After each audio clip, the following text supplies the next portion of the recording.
श्रुतिस्मृतिपुराणानाम् आलयम् करुणालयम् नमामि भगवत्पाद शङ्करम् लोकशङ्करम् सदाशिवसमारम्भाम् शङ्कराचार्यमध्यमाम् अस्मदाचार्यपर्यन्ताम् वन्दे गुरुपरम्पराम् वसुदेवसुतम् देवम् कंसचाणूरमर्दनम् देवकी परमानन्दम् कृष्णम् वन्दे जगद्गुरुम्. We started this discourse section on Bhagavad Gita yesterday very auspiciously with the Anugraha Bhashanam of Peryava. Peryava covered a vast ground in a brief speech. Now, after that we have seen the Jnana Shlokas. Now, we will see a little bit of introduction to Bhagavad Gita before we go to the text. Bhagavad Gita forms one of the three major foundational texts of our Sanatana Dharma. The three together are called Prasthanatraya, the three foundational texts. They are Upanishads, Brahma Sutras, and Bhagavad Gita. Upanishads, as we have seen yesterday, are the last part, the Vedanta part, the Jnana Kanda of all the Vedas. All the Veda Shakhas have their own Upanishads. Upanishads deal with Parabrahman, Jiva, and Jagat. How the Jiva should deal with Jagat, how the Jiva should attain Parabrahman. That is the subject. The same subject is being covered in Brahma Sutras and Bhagavad Gita. Brahma Sutras were written by Bhagavan Vedavyasa himself in order to clarify the apparent contradictions which are there in the Upanishads, because Upanishads are many. Now itself we have more than 108 Upanishads. Earlier we had many more. And they have been revealed by various rishis at various times to various disciples. So there are apparent contradictions. So those contradictions were resolved by Bhagavan Vedavyasa in the form of sutras, very brief sutras, just a few words in each sutra containing a wealth of information. So naturally it needed a commentary, and that was provided by Adi Shankara. He wrote extensive commentary on Brahma Sutras. Then Bhagavan Vedavyasa has written Bhagavad Gita as part of Mahabharata, as we saw yesterday. So this is an important aspect, a part of Prasthanatraya, and Bhagavad Gita gives a summary in a very beautiful way, as Peryava pointed out. Lalita Bhasha, he said, it's a very simple language. It gives the essence of all the Upanishads. Now, there are 18 chapters, 700 slokas in Bhagavad Gita. At the end of each chapter, in the colophon, it says Brahma Vidyayam Yoga Shastre. So that shows that Bhagavad Gita is Brahma Vidya, Bhagavad Gita is Yoga Shastra. Bhagavad Gita su Upanishadsu Brahma Vidyayam Yoga Shastre. Upanishadsu, plural is used for Bhagavad Gita, because each chapter is considered equivalent to an Upanishad. Bhagavad Gita su Upanishadsu, in the Upanishads of Bhagavad Gita, in the Brahma Vidya, the knowledge of Brahman, Yoga Shastra. Yoga means uniting Jivatma with Paramatma. Yoga means it comes from the root yuju, to join. So when Jivatma attains Paramatma, when it loses its identity and joins Paramatma, that is yoga. That is the definition of yoga. So Yoga Shastra is the procedure, the rules of attaining this union. So Brahma Vidya is knowledge of Brahman. Yoga Shastra contains the rules. So theory and practice, this is how many scholars have commented on Bhagavad Gita. So you have both theory and practice. Now, does it mean that it is only Moksha Shastra? It talks about liberation. It talks about attaining Brahman. It doesn't talk about life on earth. No. As we will see, little later, it talks extensively on life on earth. And because unless you lead a proper life on earth, the question of attaining Brahman doesn't arise. So when you say Yoga Shastra procedure, naturally procedure has to start from your day-to-day life, from your day-to-day activities. So there is a lot of guidance on day-to-day activities. In fact, modern day scholars have taken out management lessons from Bhagavad Gita, and they are taking separate management courses based on Bhagavad Gita. Now, these 700 slokas of Bhagavad Gita are also used in performing what is called Bhagavad Gita Homa. After all, this is a part of Itihasa. You can call it Smriti. And Smritis are not used in performing Homas, as you know. Only Veda mantras are used. But Bhagavad Gita is an exception. And Durga Saptashati, which is also a part of another Purana, Markandeya Purana, that is also an exception. That is also having 700 slokas, and what we popularly call as Chandi Home is performed based on those 700 slokas of Durga Saptashati. Similarly, Bhagavad Gita Homa is also performed with all these 700 slokas of Bhagavad Gita because this is taught by Bhagavan himself, and that is mentioned very nicely in Mahabharata itself. At the end of Bhagavad Gita, Bhagavan Vyadavyasa says, Gita Sugita Kartavya Kimanyai Shastra Vistaraihi Yaswayam Padmanabhasya Mukhapadmat Vinisruta. Gita Sugita Kartavya. Gita has been taught very nicely, Sugita, very beautifully sung by Bhagavan himself. Kartavya, it is meant for us to practice. It is not meant for us to keep it in the library shelves. It is meant for us to practice. Kimanyai Shastra Vistaraihi. There are many Shastras. Many rishis have written many Dharma Shastras, many Itihasas, many Puranas contain Shastras. There is no need for all of them because Yasvayam Padmanabhasya Mukhapadmat Vinisruta. Because this Bhagavad Gita has emerged from the mouth of Padmanabha, from the lotus mouth of Padmanabha. Lotus mouth of Padmanabha, who is having a lotus navel. And from that lotus navel, Brahma came. And from Brahma, we have all come. So our connection with Vishnu is through the navel, lotus navel. And now he is blessing us through his lotus mouth with this Bhagavad Gita. Then what is the necessity for more Shastras? That is what Bhagavan Vedavyasa himself says. Now, many commentaries have been written. Many international scholars have spoken very highly of Bhagavad Gita, have written commentaries. In fact, Anni Besant wrote a commentary many, many years ago. So, Adi Shankara's Bhashya is the very first, very authentic commentary of so many other commentaries. Following Advaita doctrine itself, many commentaries have been written by Madhusudana Saraswati, by Anandagiri, and so on. Krishna has chosen Arjuna for teaching Bhagavad Gita. There are 5 Pandavas. He could have chosen Yudhishthira, he could have chosen Brahma, no, Bhima, no. He chose Arjuna because a Patra has to be fit for receiving this kind of high-level Brahma Vidya teaching. Arjuna was found to be fit. Yudhishthira, there was no need. Bhima, there was deficiency. So Arjuna fulfilled all the qualifications. The great Shiva Bhakta, the great devotee, the great warrior, he had a lot of Atma Gunas. He fulfilled all these requirements. And Krishna chose the battlefield when a terrible war was ensuing. That is the time he chose to teach Bhagavad Gita.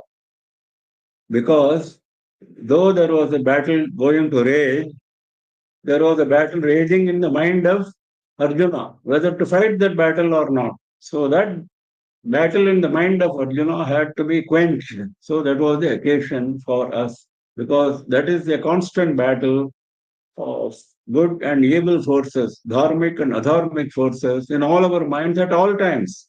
So Bhagavad Gita gives the resolution of this kind of tumultuous situation.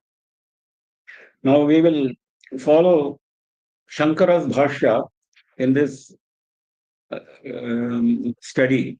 And Shankara has written a fairly detailed introduction in his Gita Bhashya. So we will spend some time on this introduction of Shankara before we proceed with the text proper. Shankara starts with an ancient sloka praising Narayana. Narayana paro vyaktat andam avyakta sambhavam andasyamtastume lokaha saptadvipa chamedini. Narayana avyaktat paraha. Narayana is supreme. He is higher than Avyakta. Avyakta is unmanifest. That is Maya. Maya Shakti before it emerged as what we see the universe around us. The first stage of creation is called Avyakta. Now he is higher than that because he is the one who created this Avyakta, which is Maya Shakti. Andam Avyakta Sambhavam. So from that Avyakta, from that Maya, this Brahmanda came into being through Hiranyagarbha. In fact, Brahmanda has been defined by one of the commentators very nicely as Apanchīkrita Mahabhutatmakam Hairanyagarbham Tattvam. Apanchīkrita Mahabhutatmakam. That is, the five great elements were created first, and they together were joined in a process called Panchīkaran. Now, before that process started, when the five elements were in their basic state, that is this Brahmanda. Andasyantastu me lokaha. Within that Brahmanda, in that subtle form, within that Brahmanda, in the subtle form, before the creation started, all these worlds, the 14 worlds, were there. Saptadvipa Chamedini. This earth was also there with all the 7 islands.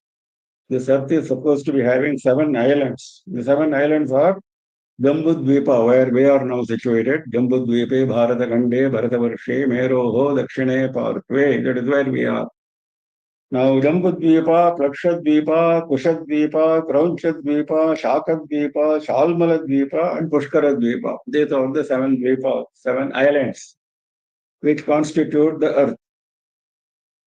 Now, why he started with this shloka? He himself says, now, having created the 14 worlds and having created Vedas, having created Dharma through Vedas, Vedika Dharma, he created the initial Prajas. Initial Prajas were created through Prajapatis.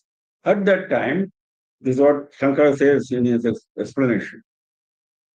At that time, he had 2 ideas in mind, which is called Pravritti and Nivritti. The Vedas have 2 basic distinct ideas. One is called Pravritti, another is called Nivritti. Pravritti is engaging in mundane activities, worldly activities, and still advancing spiritually. That is Pravritti. Nivritti is completely withdrawing from worldly activities like a sannyasi. The sannyasi is the best exception of Nivritti Marga, and Grihastha is the best example for Pravritti Marga. Janaka Maharaja is often quoted as the best example of being in Grihastha Ashrama and still being a Jnani, a Brahmajnani. All the sannyasis, like Shankara himself, they are the best examples of Nivritti Marga. So 2 margas, 2 paths have been identified in Veda for the benefit of humanity. Why 2 margas? Because creation does not start with zero. Creation starts with all the jivas, all the elements which were there in the previous cycle of creation, because it's an endless situation. So all these created jivas have got vasanas, have got some residual qualities. Now, those residual qualities determine whether you are fit for Pravritti Marga or whether you are fit for Nivritti Marga. Now, this is why all this discussion now, because this is basic to Bhagavad Gita's understanding. Now, to make it very clear, this Pravritti and Nivritti, what Bhagavan did was he created 2 sets of Prajapatis. Marichi and other Prajapatis he created for establishing Pravritti Marga. They went into Pravritti Marga, they created further progeny.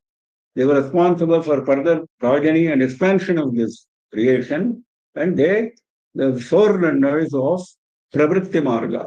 Now, what about Nivritti Marga? Nivritti Marga started with Sanaka, Sanandana, Sanatana, Sanatkumara.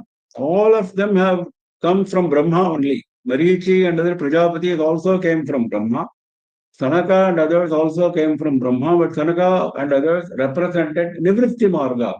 They refused to procreate, they refused to participate in this activity. They said, we are jnani, born jnani. They said, we are born jnani, so we will attain Parabrahma. We have already attained Parabrahma. So we will not get into this worldly life. That is Nivritti Marga. Born sannyasis. Now, in fact, there is an interesting story about Sanat Kumara. Sanat Kumara was it's a diversion from this study, but still it's interesting. Sanat Kumara was a great jnani, and all the four were great jnanis. Once Parameshwara wanted to test his jnana. So Parvati and Parameshwara came down to where he was performing tapas, and he appeared before him, and he said, do you want boon? What boon do you want? Then reply given by Sanat Kumara, surprising.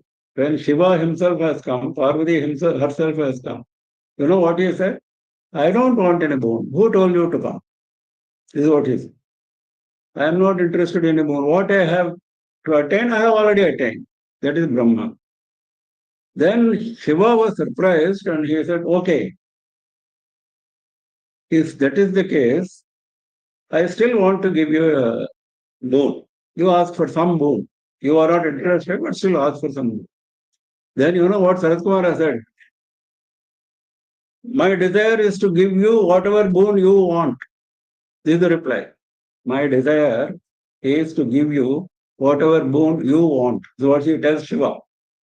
And you know what Shiva said? Shiva said, yes, you become my son. That is how Subramanya was born. Sanat Kumara was born as Subramanya later on. This is the prelude to Subramanya's birth. It is not given in Skanda Purana, it is given in other Purana. It is also mentioned in Chandogya Upanishad in an oblique manner. So this is the greatness of Sanat Kumara. This is the greatness of Nivritti Marga. This is the greatness of sannyasis, Pravritti and Nivritti. Now, he says here, this dharma, Vaidika dharma, which was created through these Pravritti and Nivritti Margas, is what is the purpose of that dharma? Abhyudaya nishreyasa hetuhu yaha saha dharma.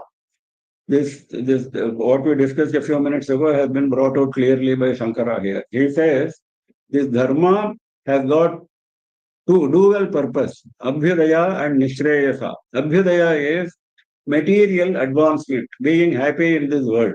Nishreyasa is spiritual advancement, being happy after we leave this world. Both are contained in this dharma. Abhyudaya Nishreyasa hetuhu.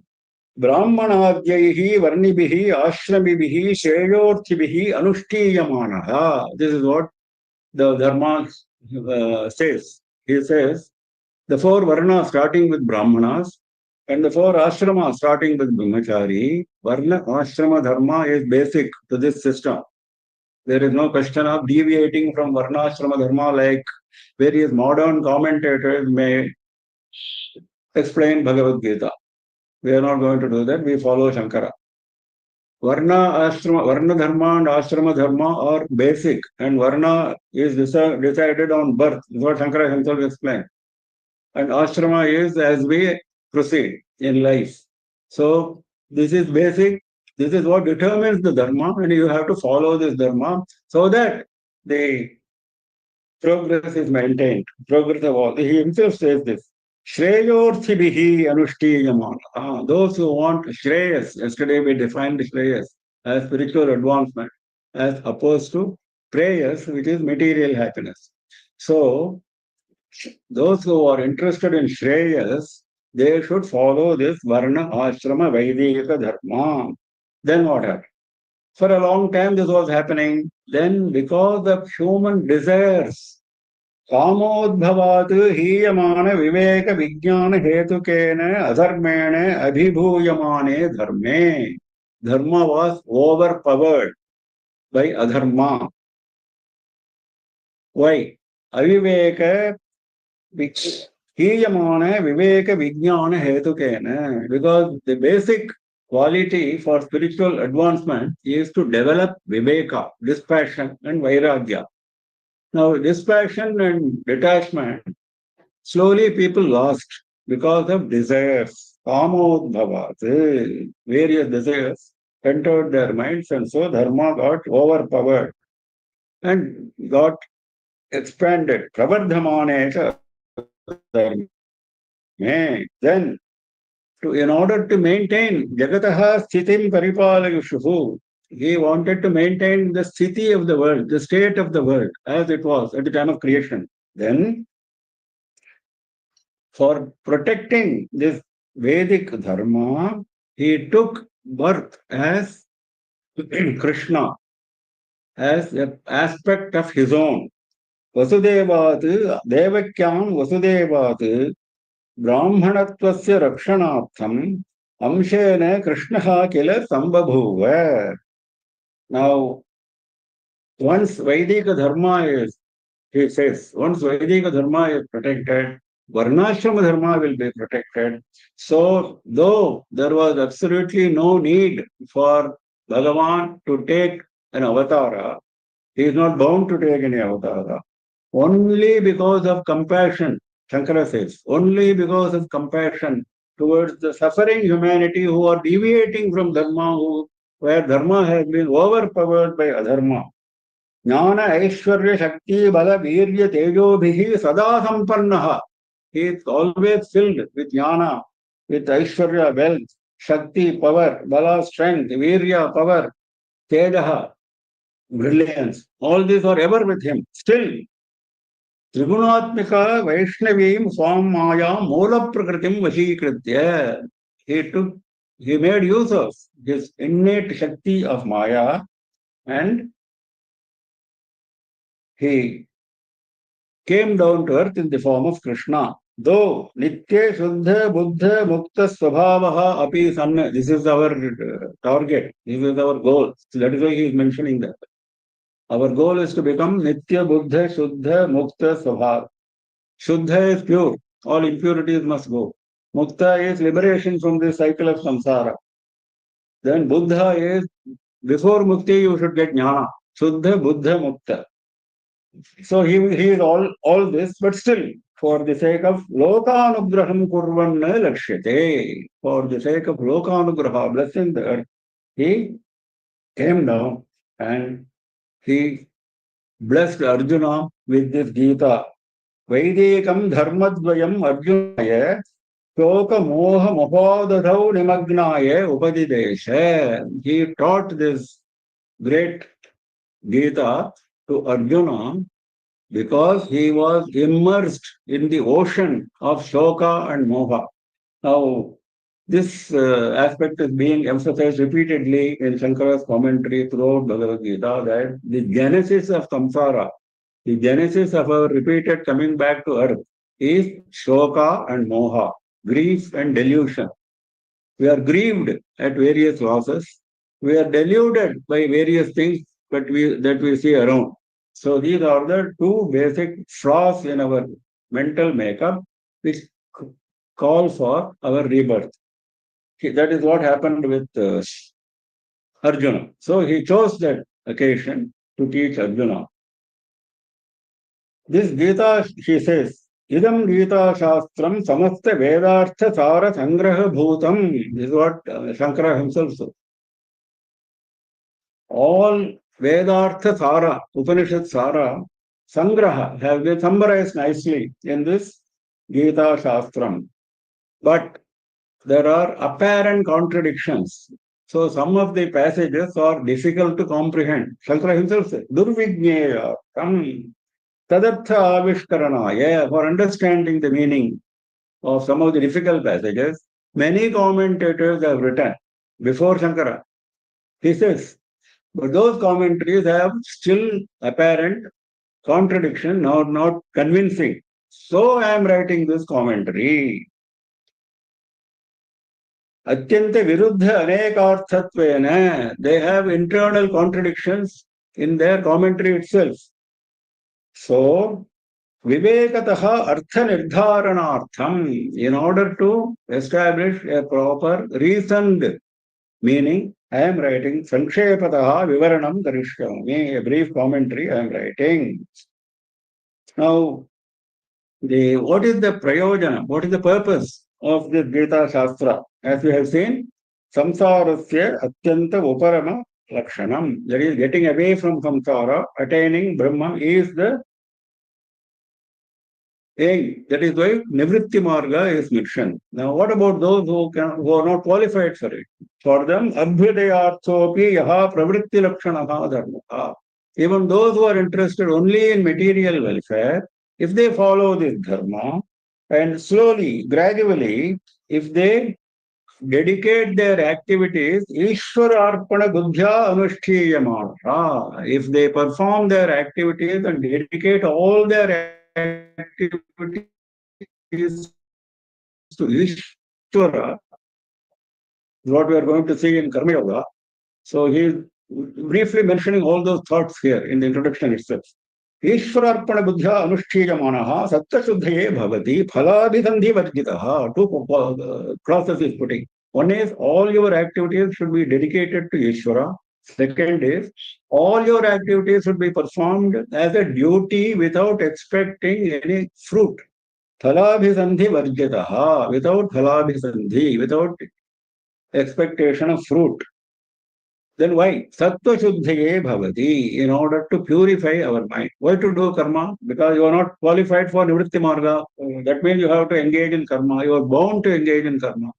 And when you are doing activities, dedicate all the activities to Ishvara and do not expect fruits. Then how to perform the karma without expect? We don't understand that technicality. Now he is explaining that don't expect any fruit. Do it as a duty. When you are performing a duty, there is no question of expecting a fruit, isn't it? Because Shastra says I have to perform, so I will perform. So we are always talking about duties associated with varnas and ashramas as contained in Vedas. That is what he says. They only will result in sattva shuddhi, the purification of mind. Once the mind is purified, jnana will appear. Jnana nishtha yogyata praptidvarene, jnanotpatti hetutvene. Then jnanotpatti, the dawn of jnana will happen gradually. Then nishreyata hetutvam api pratipadyate. That is how you should get finally advancement in spirituality. He is quoting from Gita itself in this context, Brahmanya adhaya karmani yogina karma kurvanti sangam tyakva atma shuddhaye, etc., etc. Atma shuddhaye, for purifying oneself. So this kind of twin dharma, pravritti dharma and nivritti dharma, both have the final goal as moksha only. Nishreyata prayojanam paramartha tattvam. This has been mentioned in Gita Shastra in great detail, but while understanding Gita, tadartha vijnane, samasta purushartha siddhihi. While understanding the Gita, you will realize that though it is a moksha shastra, you will get all the purusharthas, dharma, artha, kama, and moksha. Dharma, artha is wealth, kama is desire, fulfillment of desire is also there, and moksha. So he says, I am now starting with my Hey,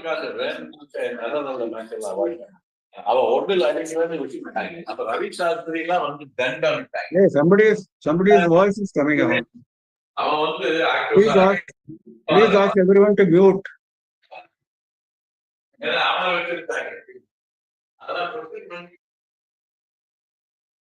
Himabindu, please tell everyone to mute.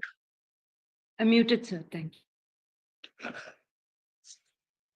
Now, this is what Shankara has said in his commentary. But other commentators who have studied Bhagavad Gita have also contributed to various other beautiful analysis of Bhagavad Gita. So we will briefly look at them before we proceed with the text. One such approach divides Bhagavad Gita into three parts. Each is a shatka, each having 6 chapters. The first shatka, the first 6 chapters deal with Karma Yoga.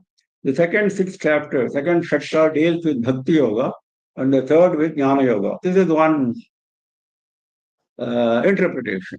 But this is not an exact division. Don't think that nothing about Bhakti and Jnana will appear in first 6 chapters. Nothing about Karma will appear in the last. In fact, if you see the second chapter is a summary of everything. 18th chapter also makes a lot of reference to all aspects. So this is a broad classification to tell us about the purpose. Similarly, there are other commentators who say that the first 6 chapters refer to Jivatma. Tat Tvam Asi. You are that. So that you, Tvam, is the first 6 chapters. The second 6 chapters are Tat, that is Brahman. And the third 6 chapters show the equation. Tat Tvam Asi. Asi is clarified in the last 6 chapters. Similarly, there are other commentators who view in a different manner. They say the whole Gita is only about Brahma, the ways of attaining Brahma, and Brahman is having 3 basic definitions. Sat, Chit, Anandam. Sat means eternal, everlasting, not influenced by time and space, and Vastu. Time, space, and Vastu do not influence Brahman. That is why it is called Sat.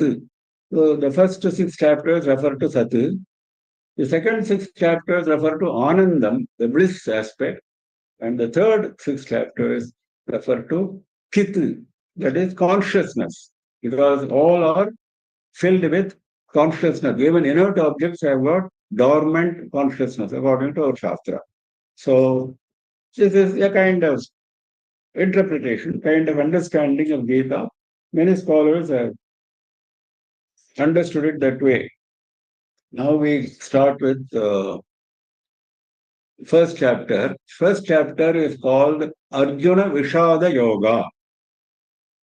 Vishada means despondency and grief. Both are there. 2 aspects are there in one word, Vishada. Arjuna is despondent, desperate at the situation he is facing on the battlefield of having to wage a war against his relatives and killing them. He cannot get away because he is committed to that and he has come ready. Krishna is sitting in the chariot. So he is despondent, he is desperate.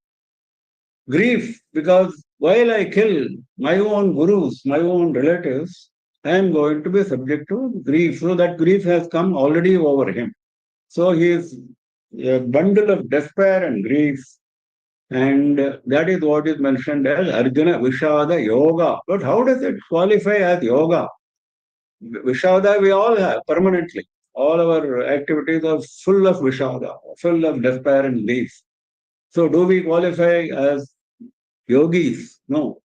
How this qualifies as yoga? Because his Vishada is different from other people's Vishada. His Vishada was born out of compassion, unselfish compassion. That will come out clearly when we go through the slokas in the first chapter.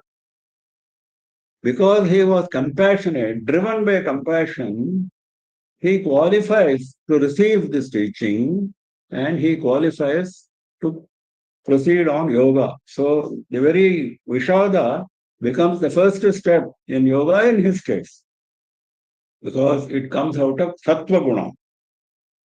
Now we will go through the shlokas. Let us have the slides. Dhritarashtra Dharmakshetre Kurukshetre Samaveta Yudutsavaha Mamaka Pandava Chaiva Kimakurvata Sanjaya.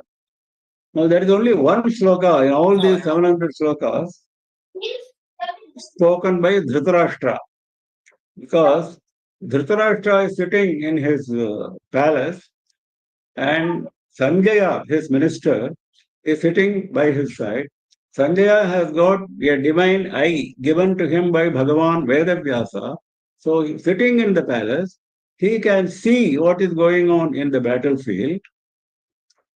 So, battle is going to start. So, he is sitting there looking at the battlefield, and Dhritarashtra has an occasion to ask this question. So, his question is, Mamakaha Pandavaschaiva Samavetaha Yuyutsavaha Dharmakshetre Kurukshetre Kim Akurvata. This is the question. Hey Sanjaya, Mamakaha, those belonging to me, that is Kauravas. Kauravas, he is calling them as belonging to him. Pandavas, he is not calling them as belonging to him. He makes a distinction. This shows his mentalities. What did Kauravas and Pandavas do? Kim Akurvata? That is the question. What did they do? Now, he could have said Kauravas and Pandavas because they were known by the name of Kauravas and Pandavas. Though Kaurava, strictly speaking, is a name applicable to everyone, including Pandavas, because Kuru is one of the forefathers of this entire clan. But by usage, it has come to be associated with Duryodhana and his brothers. So they are known as Kauravas. Pandavas, Pandu's sons, Pandavas. Actually, strictly speaking, it should be Dhartarashtras and Pandavas. Because Dhritarashtra and Pandava were brothers, and Dhritarashtra's sons should be known as Dhartarashtras. So that way, when he says Mamakaha, he makes his own sons, and he makes a distinction between his own brother's sons, Pandava's sons. He has that difference in his mind even now, even at this stage. And his question is, Yujusavaha, they are all intending to engage in battle. They want to fight.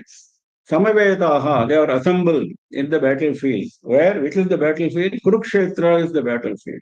Kurukshetra. And that Kurukshetra, he is himself calling as Dharmakshetra, because Kurukshetra is a very sacred place in our Shastra. In fact, in the Bhagavad Gita commentary itself, when it comes to Dhanam, Satvika Dhanam, which is to be performed in a particular place, in a particular time,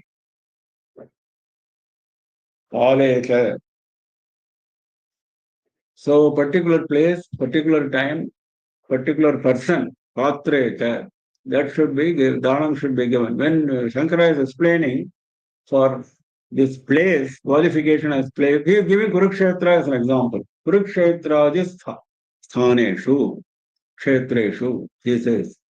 So Kurukshetra is a very famous sacred place. That is why he is calling it Dharmakshetra. Though Dhritarashtra has been taking the side of Adharma, he knows in his heart of hearts that Kurukshetra stands for Dharma, and there is a likelihood of Dharma winning. Though my side stands for Adharma. So that is indirectly covered in this shloka. Now, Kim Makurvata, why did he ask? What did they do? What is the need for asking this question? They have come for waging a war, they will wage a war. Has the war started? If he has asked them, that is the meaning. What did they do? This has been interpreted very nicely. This has been interpreted very nicely by many commentators. They say Dhritarashtra was impelled by three thoughts. One is whether Duryodhana has had a change of mind because he has come to Dharmakshetra, Kurukshetra. So he has appeared on this scene. So whether he has got a change of mind, whether he has agreed to give half the kingdom to Yudhishthira, that is one possibility. Second possibility, whether Dharmaputra has withdrawn from the war, like Arjuna is now going to present his case, unwilling to engage in warfare, whether he has withdrawn from the battlefield. That is the second possibility. Third possibility is, has the fight started? Third possibility. So he is having three possibilities in mind. That is why he is asking which of these three is actually happening. Kim Akurvata, what did they do? Sanjaya is a name which means one who has conquered his likes and dislikes. He is reporting as he sees without adding any of his views.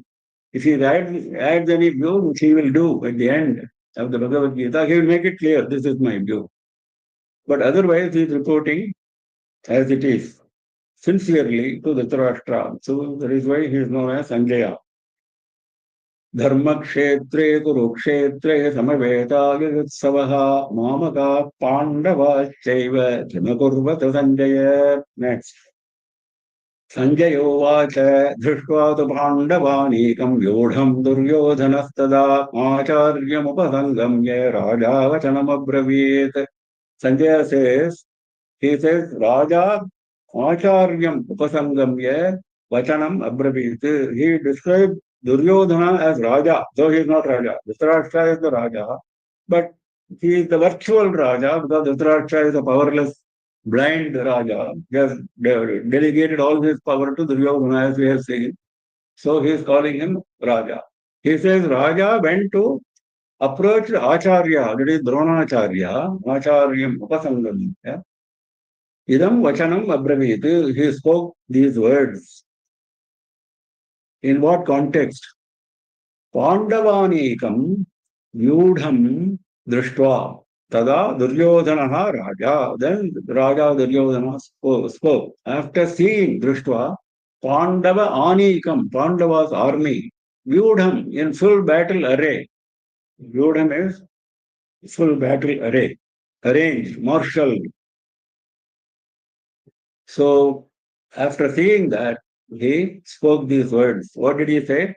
Pashyaitam Panduputranam Acharya Mahadim Chamom Vyudham Drupadaputrena Tavashishyena Dhimata.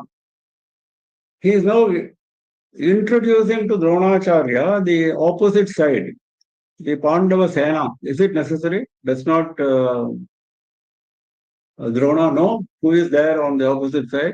Similarly, Pandavas do they not know who is on their opposite side? Everyone knows everything.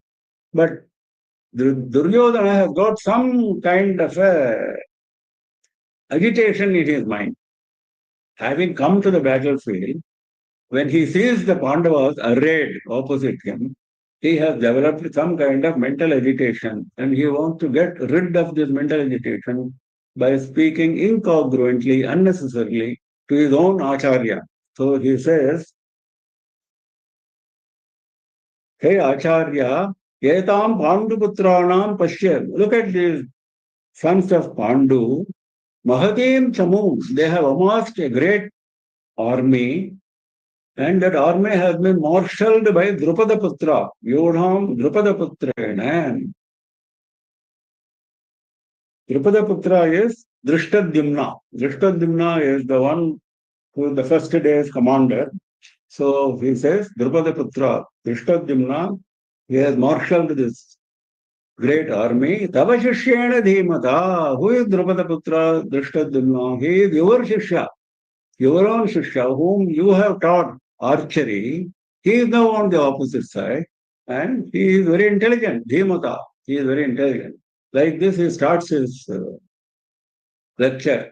Pashyaitam Panduputranam Acharya Mahadim Chamom Vyudham Drupadaputrena Tavashishyena Dhimata Atra Shura Maheshwasa Bhimarjuna Samayudhi Yudhano Viratascha Drupadascha Maharatha Drishtaketuscha Kitanaha Ashiravyascha Viryavan Purujit Kuntibhojascha Shaibyascha Narapungavaha. In these shlokas and in the following sixth shloka, he is giving a list of all the important commanders of the Pandava army. And he is describing their valor. Shuraha, they were all very valorous. Atra, they have assembled here. Actually, Atra is a term which is used for those who are near. And Tatra is a term which should be used for those who are on the opposite side, those who are far away. But he is using for them Atra because he is confused. He says, on this side, here, great warriors, valorous warriors, Maheshwasa, great archers, Maha Ishwasa. Ishu is arrow, Ishwasa is archer. Bhima-Arjuna Samayudhi. They are all equivalent to Bhima and Arjuna. Bhima and Arjuna are well known as great warriors. So, equivalent to them in warfare, Yudhi. Yudhi Bhima-Arjuna Samayudhi. Who are all there? Yuyudhanaha. Yuyudhana is another name for Satyaki. Virata, the king of Virata. Drupada himself. He is qualified as Maharatha.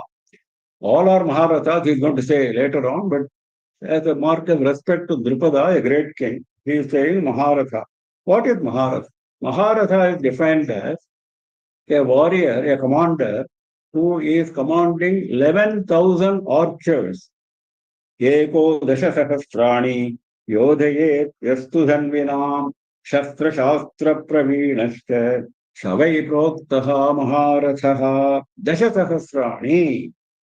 Eko dasha sahasrani, 11,000 warriors, archers. And he himself is Shastra Shastra Praveenaha, great archer, master of archery, master of all the weapons, in fact. That is why he is called Maharatha. Now, all are Maharatha. Drishtaketuhu, is another one. Chekitanaha, another one. Kashirajascha Viryavan, very powerful, Viryavan. Kashiraja, the king of Kashi. Purujiti, another one. Purujiti is the son of Kunti Bhoja, followed now Kunti Bhoja is coming. Purujiti, Kunti Bhojascha. Kunti Bhoja is the brother of Kunti. Purujit, Kunti Bhojascha, Shaibhyascha Narapungavaha. Shaibhya, he is qualifying as Narapungavaha, the tiger among men. Now this is the list and the list is continuing. अत्र शूरा महेश्वासा भीमार्जुनसमायुधि युयुधानो विराटश्च द्रुपदश्च महारथः धृष्टकेतुश्चेकितानः काशिराजश्च वीर्यवान् पुरुजित् कुन्तिभोजश्च शैब्यश्च नरपुङ्गवः युधामन्युश्च विक्रान्त उत्तमौजाश्च वीर्यवान् सौभद्रो द्रौपदेयाश्च सर्व एव महारथाः. सर्व एव महारथाः. All are Maharathas only. Yudhamanyu is the next one. Then Yudhamanyu is qualified as Vikranta, very valorous, very powerful on the battlefield. Uttamaujaścha Viryaman. Uttamauja is another warrior. He is described as Viryaman, very strong. Saubhadraha, Subhadra's son, that is Abhimanyu. Abhimanyu is a great warrior. We know about him in Mahabharata. How he met his unfortunate end. Saubhadraha, Draupadeyascha, Draupadi's sons, 5 sons of Draupadi.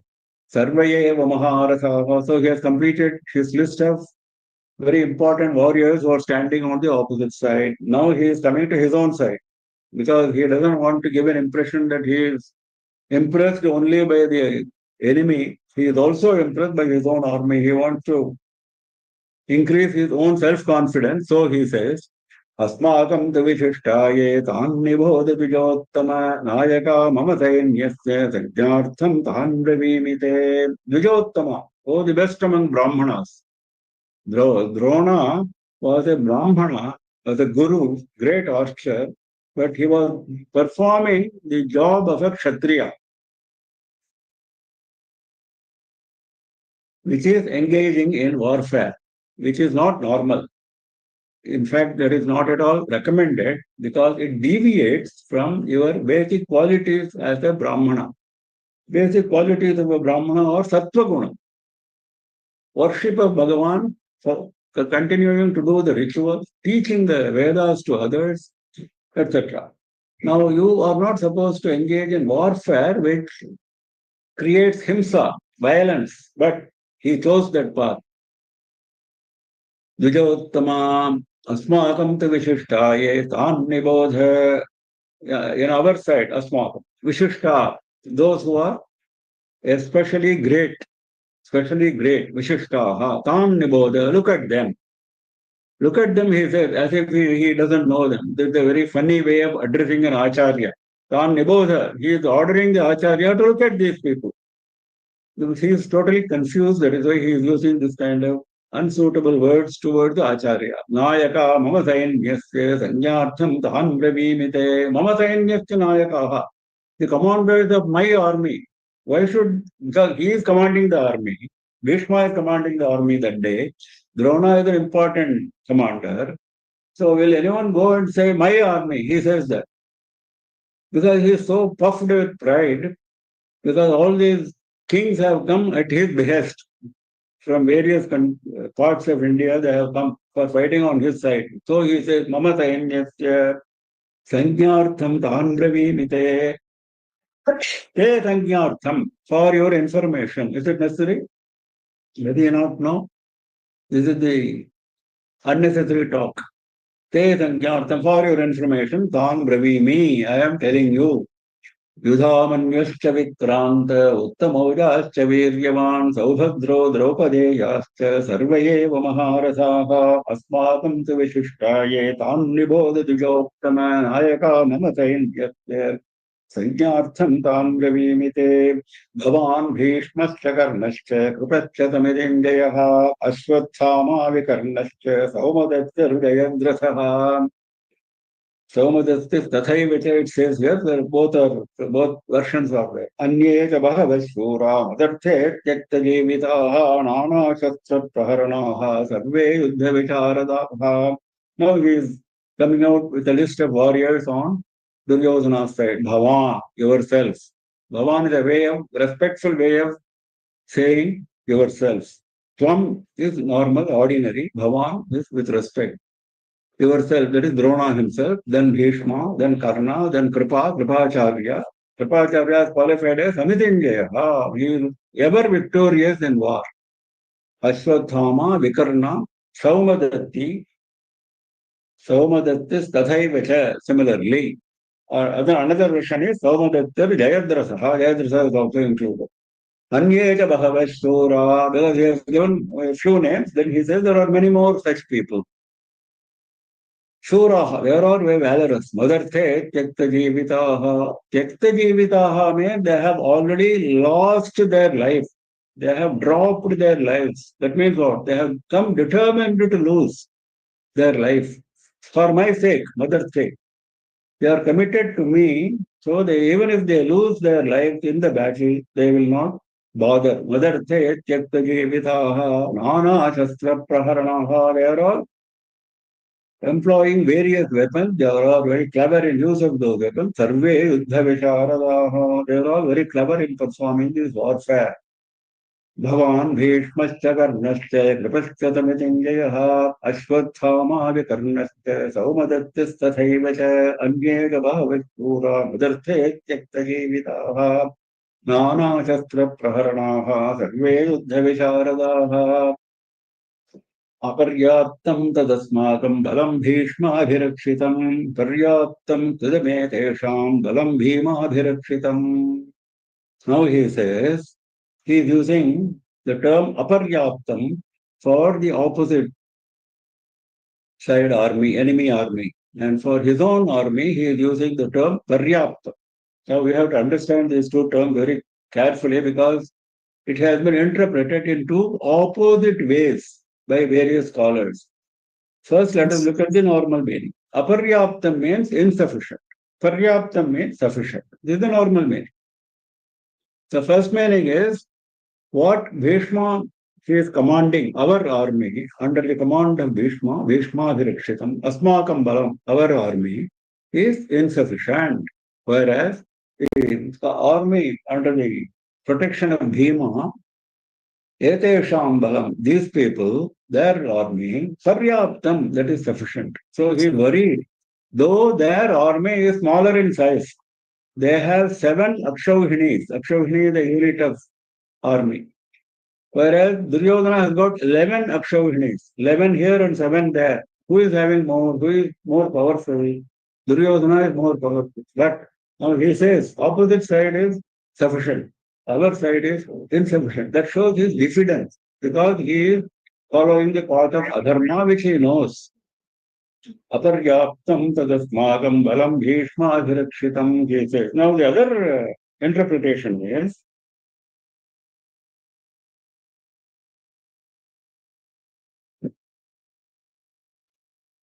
aparyaptam can be interpreted as unlimited. and paryaptam can be interpreted as limited. Some commentators point out this anomaly, this opposite sense. They say that is how Vyasa has purposely used this to bring out the confusion in the mind of Duryodhana. He could have used so many other words, and their Sanskrit language is not short of words for to describe this, but he is using this word specifically. First was Bhishma's side is insufficient. Now he says it is unlimited, very large, whereas their side is limited. This is the other side. He is now so much vexed with his own confusion. Why he is confused? Because if you look at Mahabharata history,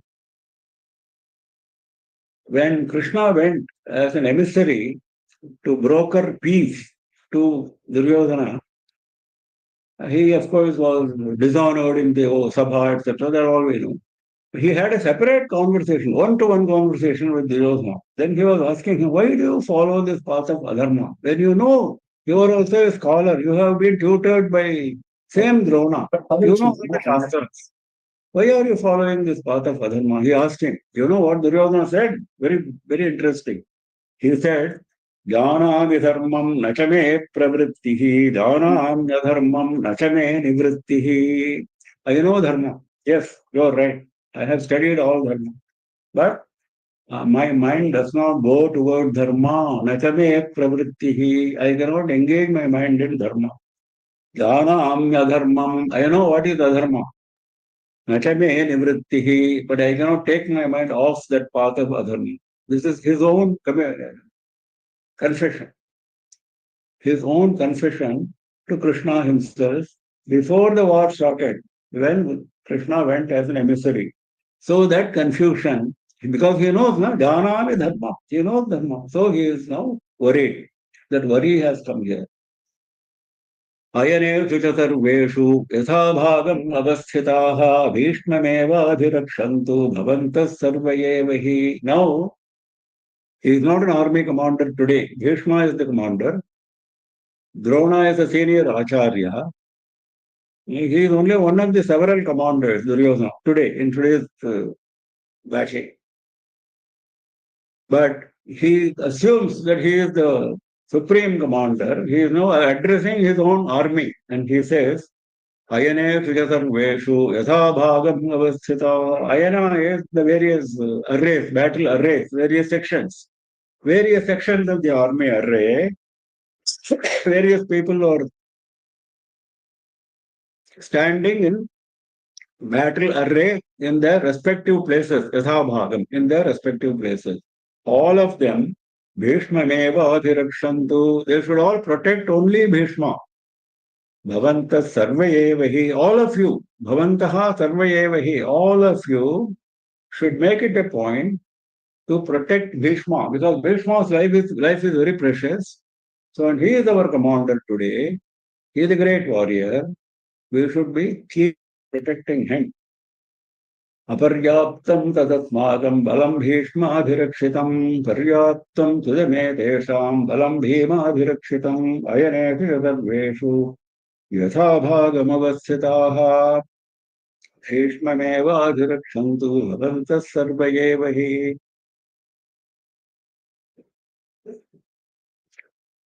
तस्य संजनयन् हर्षं कुरु वृद्धः पितामहः सिंहनादं विनद्योच्चैः शङ्खं दद्मौ प्रतापवान्. At this time, when Duryodhana sort of closed his lecture, Bhishma took the occasion to make a start for the war. No, he didn't want to lose time unnecessarily.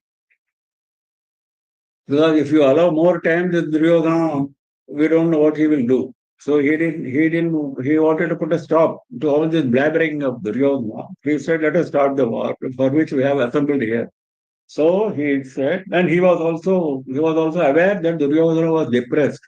So in order to encourage him, Tasya Sanjanayan Harsham, to encourage him, to engender Harsham means happiness, to make him happy, Kuru Vruddha Pitamaha, the great grandfather in the Kuru Vamsha, what did he do? Shankham dadmau simhanadam vinadya uchaihi. He made a loud noise like a lion. He made a loud noise like a lion, uchaihi. Then he took his shankha, Pratapaman. He is described as Pratapaman, very powerful, very strong, Vishnu. He took his shankha, his conch, and then he blew his conch. Then what happened? Once he blew, the blowing of the conch is an indication of the start of the war. So he wanted to start the war by blowing his conch because he is the commander of the Kaurava army. Now he could have waited for Dhritarashtra to blow his conch. Now by blowing his conch first, scholars have interpreted like this, blowing his conch first, it is the responsibility now falls on Bhishma to have started the war. Even at the last minute, if war were to stop, he didn't make a chance available. ततः शङ्खाष्टभेर्यश्च पणवानकगोमुखाः सहसैवाभ्यहन्यन्त सशब्दस्तुमुलोऽभवत्. Then what happened? Once he blew his conch, all others started blowing their conches. Tata shankhaschcha bhairyaschcha. Various musical instruments are employed on the battlefield. Battle musical instruments. They are all Panava, Anaka, Bheri, Panava, Anaka, Gomukha. 4 types are mentioned here. Bheri is kettle drum, Panava is cymbals, Anaka is double drum, Gomukha is the trumpet, the bent long one, like the Nadaswaram. Panava, Anaka, Gomukha, Anaka is a double drum. Now, Krishna's father, Vasudeva, when he was born, when Vasudeva was born, the name given to him was Anaka Dundubhi, because Anaka and Dundubhi are both divine instruments. Both are different types of drums. And when Vasudeva was born, the Devas were so happy that they blew, they sounded their own Anakas and Dundubhis from Sargaloka. And it was heard as a big sound on earth. So it's a very rare thing, very great thing. So he was called as Anaka Dundubi. Then he became Vasudeva later on. Sahasaivaabhyahanyanta sasabdastumulo bhavatu sahasa eva abhyahanyanta. All these instruments started suddenly, sahasa, all of a sudden, they made heavy noise, abhyahanyanta. That sound, sasabdaha, tumulaha abhavatu. It was a great tumult, a tumultuous noise. Tasya sanjanayam harsham guru vruddha pitamahah simhanadam vinatyochaihi shankham dadmau pratapavan tatat shankhaschcha bhedyascha panavanaka gomukhaha sahasaivaabhyahanyanta sasabdastumulo bhavati. We halt for the day today. We continue with shloka number 14. Next Saturday at 7:30 p.m. we meet again. Saturday 7:30 p.m. IST, Sunday 7:30 a.m. in the morning IST, the 2 weekly sessions. We meet next Saturday again. If there are any questions today, please ask. If anyone has any questions, kindly unmute and ask.